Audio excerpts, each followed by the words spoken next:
Assalamualaikum guys! Iman to, susubakin ko ng mag-vlog ng Maranaw. Kasi Maranaw ako. Kaya iman to, video tano, tinda kami sa saging nga pakal.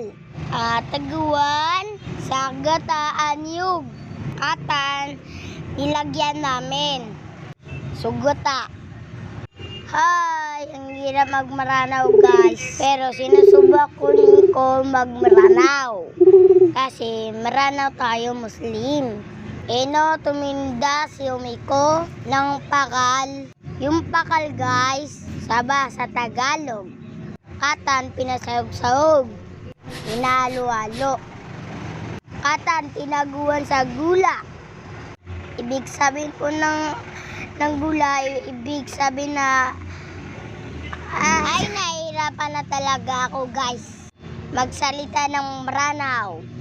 Na katatan, inadatol, saging, sinalang po, katatan, dumilidi, saging. Ibig sabihin po nun, hindi kumulo po yung saging. Sukatan, nyaluto, kantano. Mukhang masarap. Kain na po tayo guys. Bam niya bu.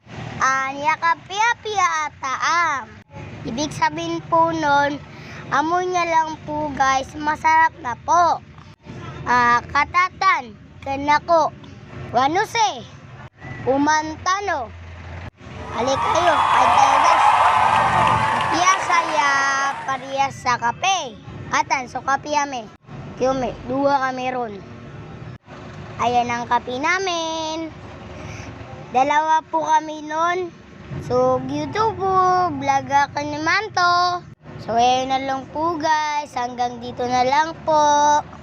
Thank you for watching. Hanggang sa susunod ng vlog namin. Paalala po, huwag mag-skip ng ads. Kasi ayun nagpapasod sa atin. Bye-bye. Wassalam.